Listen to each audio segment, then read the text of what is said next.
Small cap fund में 65% से ज़्यादा अलोकेशन छोटी कंपनियों में होता है। मिड कैप में अगेन उसी तरह 65% से ज़्यादा और लार्ज कैप फंड में 80% से ज़्यादा। मेरा तो एक ही लिटमस टेस्ट है, अपनी रिस्क प्रोफाइल के अनुसार निवेश करिए।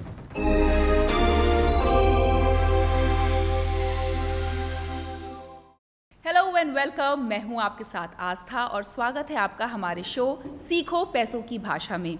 आज हम फिर से एक नए एपिसोड के साथ आपके सामने हाजिर हैं, जहां हम आपकी फाइनेंशियल इन्वेस्टमेंट्स की नॉलेज को थोड़ा सा और बढ़ाने की कोशिश करते हैं। स्मॉल कैप और मिड कैप स्टॉक्स को अक्सर मार्केट के ग्रोथ इंजन्स कहा जाता है, और वैसे देखा जाए तो ये बात सही भी है, क्योंकि इनमें ग्रोथ पोटेंशियल तो काफ़ी ज़्यादा होता है, लेकिन रिस्क भी उतना ही ज़्यादा होता है। ये स्टॉक्स लॉन्ग टर्म में सिग्निफिकेंट वेल्थ क्रिएट कर सकते हैं, लेकिन इनकी वॉलेटिलिटी भी हाई होती है, जो इन्हें मार्केट साइकिल्स के लिए ज़्यादा सेंसिटिव बनाती है। तो अब सवाल ये है कि रिस्क और रिवॉर्ड का बैलेंस कैसे बनाएं? क्या ये फंड्स हर इन्वेस्टर के लिए सही होते हैं? और अगर इन्वेस्ट करना चाहें तो किन चीज़ों का ध्यान रखें?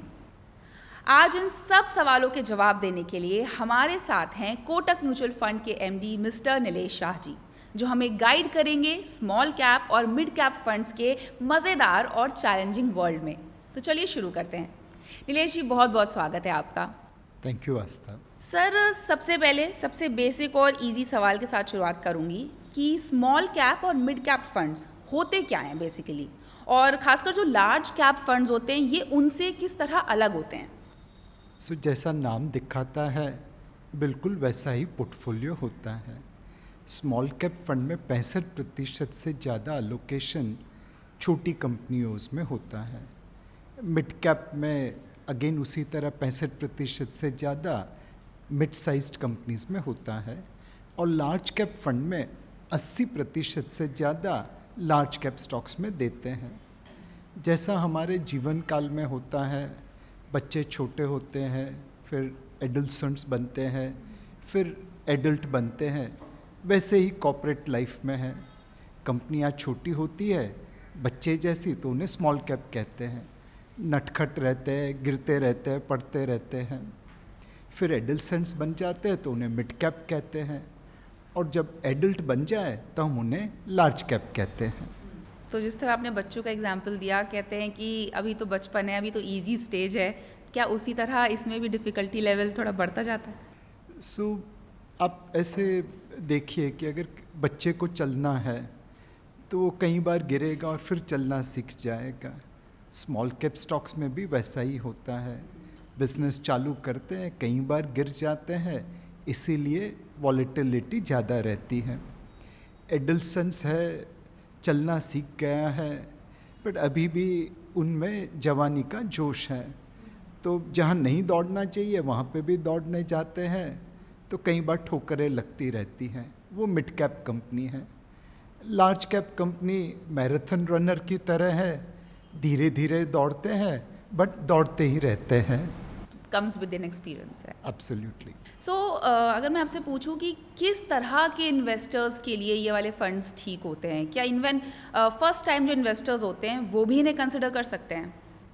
मेरा तो एक ही लिटमस टेस्ट है, अपनी रिस्क प्रोफाइल के अनुसार निवेश करिए। अगर आपने कोविड के समय में जब मार्केट बहुत ज़ोर से गिरा था तब खरीदारी की तो आप रिस्क टेकर हैं, आप स्मॉल कैप में बिंदास निवेश करिए। अगर आपने जो अपनी SIP चल रही थी वही चालू रखा कोविड के समय में, तो आप एवरेज रिस्क टेकर हैं। आप थोड़ा बहुत स्मॉल कैप, थोड़ा बहुत मिड कैप और थोड़ा बहुत लार्ज कैप ले सकते हैं। पर आप कोविड के समय में डर गए, गिरती हुई मार्केट में, सस्ती मार्केट में आपने बेच दिया, अपना एक्सपोजर कम किया, अपना रिस्क कम किया। पैसों की ज़रूरत नहीं थी बट डर लग गया, तो फिर आप लार्ज कैप में सुरक्षित हैं, आप वहीं पे निवेश करिए। स्मॉल मिड कैप में वॉलेटिलिटी ज़्यादा रहती है, रोलर कोस्टर जैसी राइड है। आप सभी को मालूम है, अगर रोलर कोस्टर में बैठे और बीच में उतरने की कोशिश की तो क्या होता है? It's obviously not safe. Right. तो रिस्क की आप बात कर रहे हैं नीलेश जी, तो जब हम स्मॉल कैप और मिड कैप फंड्स जो सेगमेंट्स हैं इनमें इन्वेस्टमेंट की बात करते हैं, किस तरह के रिस्क हो सकते हैं जो आते हैं, और इनफैक्ट हमें ध्यान रखना चाहिए, basically we should be aware of it कि ये रिस्क पॉसिबल हैं? So as a fund manager हम 3 चीज़ पे फोकस करते हैं, बिजनेस, मैनेजमेंट और वैल्यूएशन। कई बार जब लार्ज कैप कंपनी होती है तो आपके उसे बिजनेस मॉडल के बारे में 10, 15, 20 साल के लिए पता होता है, तो वो बिजनेस मॉडल समय की कसौटी पे खरा उतरा है। स्मॉल और मिड कैप में कई बार बिजनेस मॉडल इवॉल्व हो रहे हैं। दूसरा है management. Generally small and mid cap entrepreneurial driven है, उनका उतना हमें अनुभव नहीं होता। लार्ज कैप में प्रोफेशनल मैनेजमेंट है, एंटरप्रेन्योर्स है, उन्होंने अगेन एक खरी खोटी, ऊपर नीचे, धूप छाँव सब देखा हुआ होता है। और फाइनली वैल्यूएशन होता है।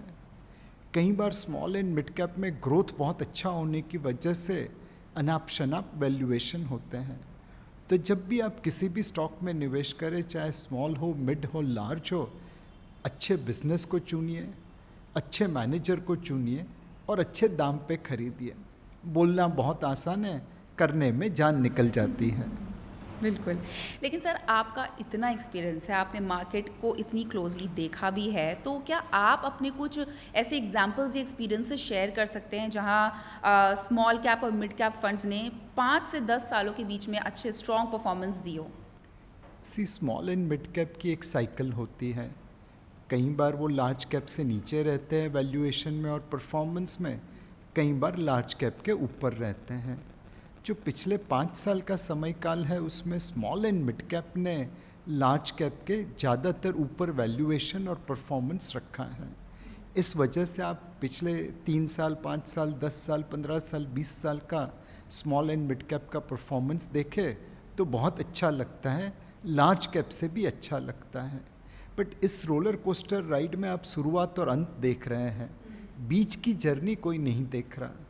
2018 में स्मॉल एंड मिड कैप में भारी गिरावट आई थी, कई लोगों ने डर के मारे बेच दिया था। 2020 की शुरुआत में भी वैसा ही समय आया था। तो रोलर कोस्टर का शुरू और अंत मत देखिए, पूरी जर्नी आपको बैठनी है, पूरी जर्नी आपको काटनी है, और इसीलिए रिस्क प्रोफाइल के अनुसार निवेश करिए।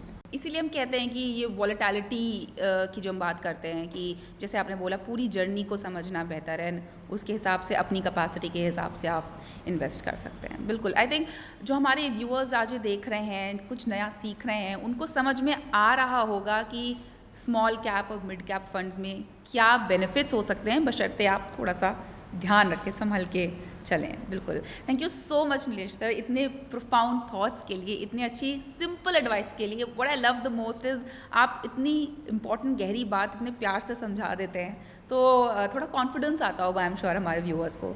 So thank you so much for joining us today. Thank you. तो आज हमारे इस एपिसोड सीखो पैसों की भाषा में बस इतना ही। अगले एक और एपिसोड में एक नए टॉपिक के साथ आपके सामने हाजिर होंगे। Till then, thank you so much and bye bye. Mutual fund निवेश बाजार जोखिमों के अधीन है। योजना से जुड़े सभी दस्तावेजों को ध्यान से पढ़ें।